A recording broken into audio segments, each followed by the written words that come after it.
Live from Fargo and serving you on TV, online and on the go. This is Valley News Live 10 at 10. Developing tonight, the state has decided not to go forward with the final 2 charges against Aaron Knodel, the suspended West Fargo teacher accused of having a sexual relationship with a 17-year-old student in 2009. Valley News Team's Macy Enger joins us tonight with more on the next steps in this case. Macy? Yes, Stephanie, in this 4-page document, the state is asking for the final 2 charges to be dismissed. And it's now in the hands of the judge to decide what will happen. But it's yet to be seen when he will respond to this latest request. Knodel was originally charged with 5 counts of solicitation of a minor and was found not guilty on 3 of those charges.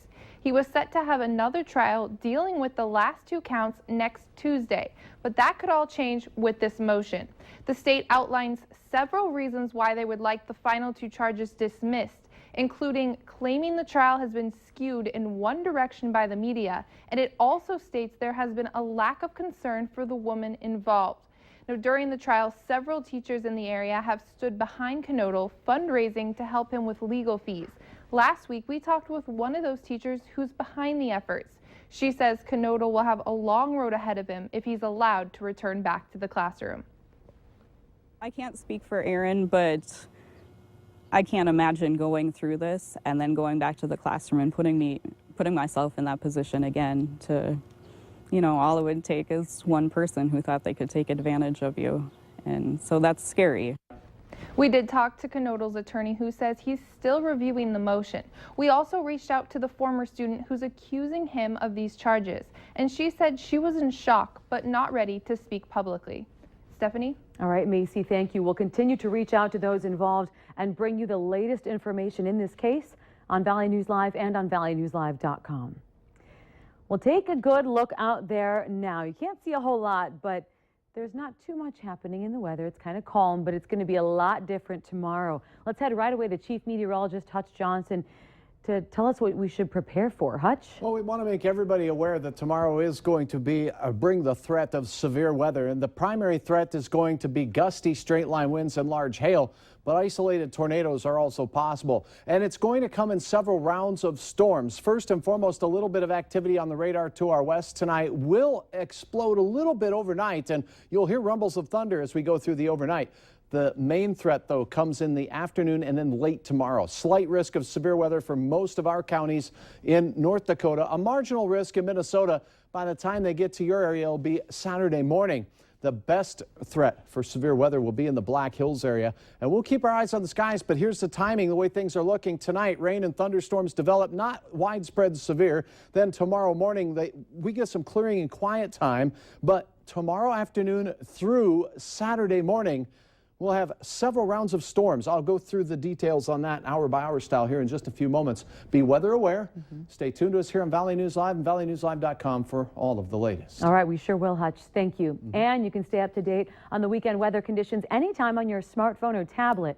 Just download the Storm Team Weather app to get the latest weather conditions and even follow the radar live. Just search VNL Weather in the App Store. An ammonia leak at Cascade Creamery in Fargo caused quite a stir there tonight. Fire crews were called to the creamery around 8:15 p.m. Turns out there was a leak in the supply line going to the ammonia tank on the top of the building, a system that is used to cool the building. Fargo's fire department tells us that crews were able to get it handled. There's no danger to the public. No one had to be evacuated, and operations are resuming as normal there. Prayerful people in Fargo joined together to lift their voices and remember and honor the lives lost in a shooting rampage at a historic Episcopal church in Charleston, South Carolina. The 9 people who died in that shooting were remembered today as kind-hearted members of the community, 6 women and 3 men who shared a love of family and faith. A prayer service was held tonight here at Plymouth Congregational United Church of Christ in Fargo. Pastor Grace Murray there says today came as a shock to so many, and members of their congregation just want people in Charleston to know they're being lifted up in prayer hundreds of miles away.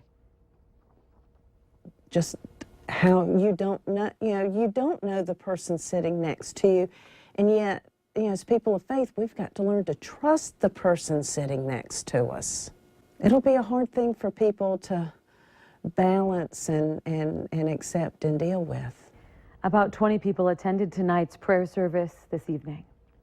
Well, only a handful of residents showed up to a meeting tonight about special assessments that the city of Fargo is proposing on downtown Fargo homeowners. The FM Diversion Authority has created a project for the construction of a concrete flood wall along 2nd Street South from NP to 3rd Avenue North. That requires the realignment of 2nd Street North. Taxpayers may have to pay for part of the additional project. That money will come in the form of special assessments to people living in certain areas of downtown Fargo. Now, if you want to protest this assessment, though, you can.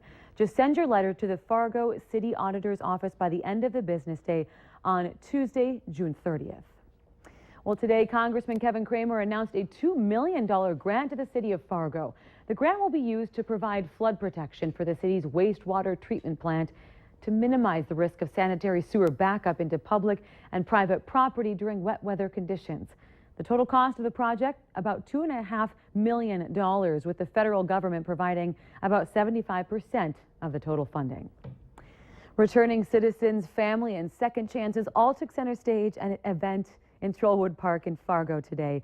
Now, the event featured former Cass County Jail inmates who've made the decision to change their lives. Organizers say it takes a whole community to help get these people back on their feet, and in turn, everyone benefits.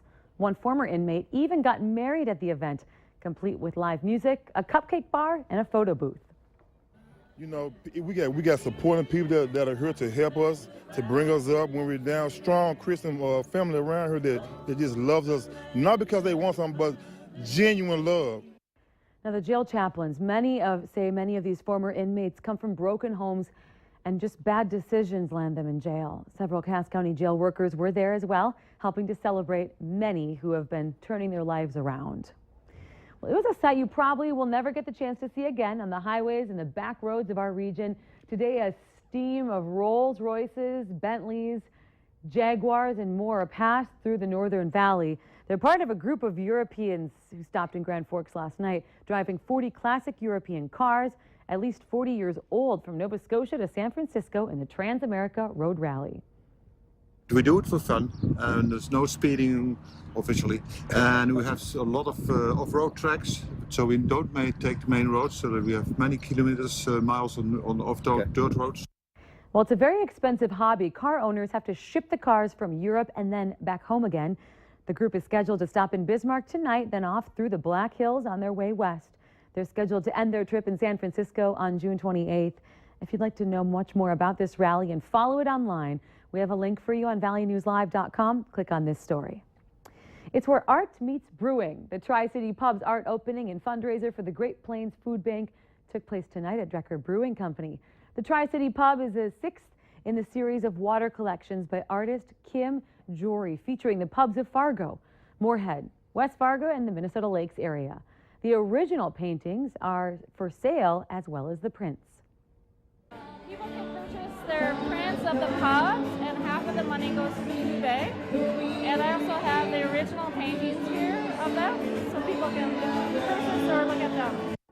For more information or to order prints, you can go to valleynewslive.com and click on the hot button.